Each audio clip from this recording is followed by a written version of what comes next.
the summer box office. Now, The Naked Gun is here with a reboot. Police Squad has always been the elite of the elite. Hi, Daddy. It's me, Frank Jr. Love you. Hey, Dad. Boy, do I miss you.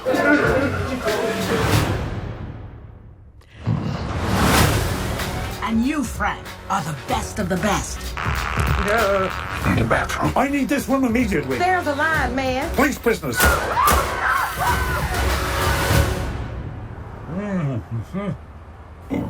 Oh, I'm gonna ruin another suit. Over here, Lieutenant. I think someone murdered my brother. Please, take a chair. Thank you. Woo! That's a little bit from the Naked Gun trailer. It sounds a little chaotic. Our film critic Jason Gorber is here with his review. Another summer remake. Look.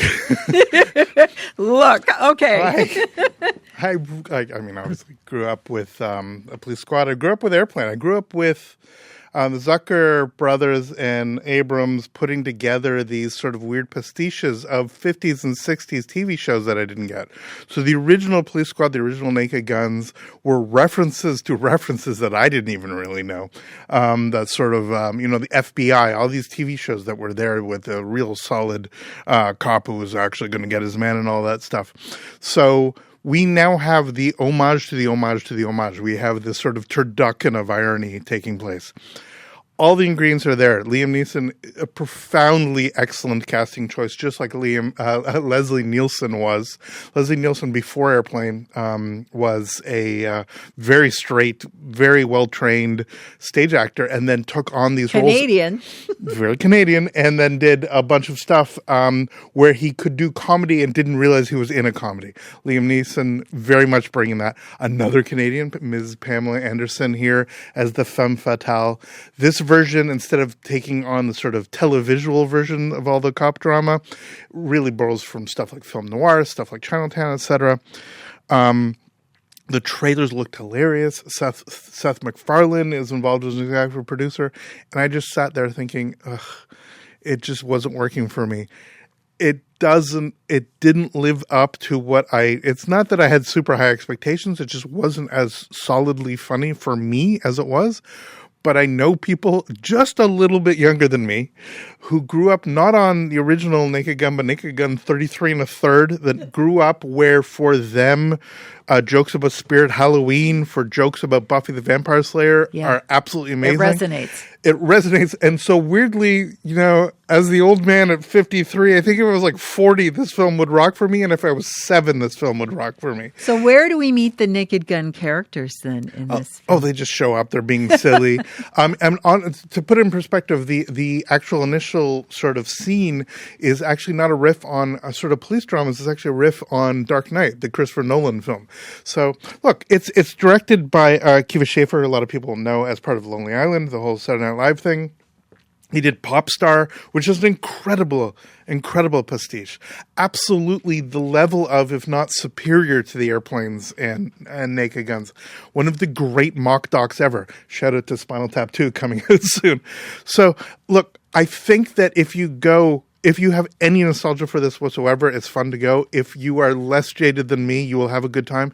But this is definitely a film that if you are going to be laughing with it, an audience is absolutely integral to it. So when you're with a big group and it's all that infectious stuff, if you haven't seen or just listened, we just heard a chunk of the trailer. If you haven't seen the trailer, it will be superior because unfortunately for me, a lot of the big jokes were in the trailer and I couldn't help but seeing the trailer.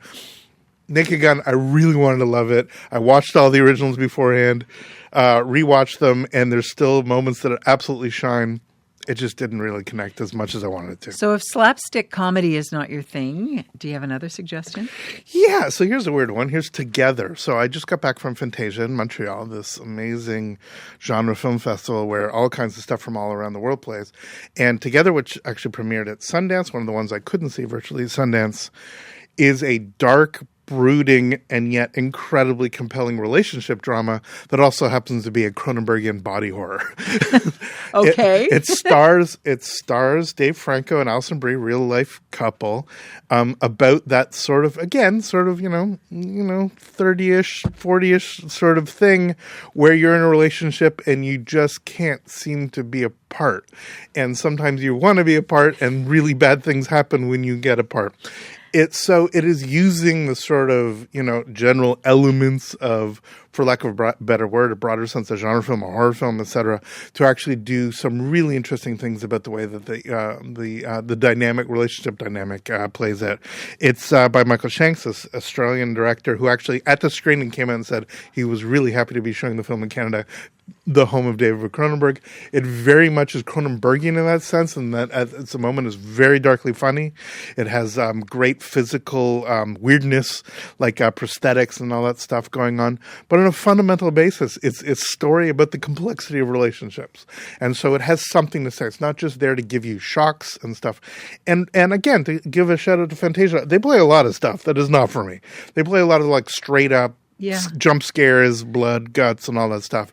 But they also show a lot of this stuff, which I'll call movies. I know it's arrogant and silly, but it's true, is that you can, at its best, when you use genre elements like this in a really impactful way, that you're at an incredibly heightened moment and you're actually telling a true, deep, and motivated story, that's where I get really excited, where you actually have the collision between those two things. You never know it's not for you until you see it.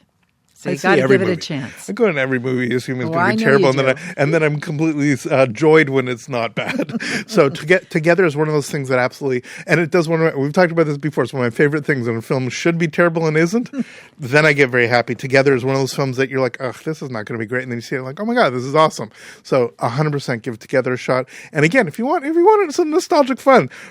Studio comedies. Let's celebrate the fact that they're doing studio comedies. We need more of these.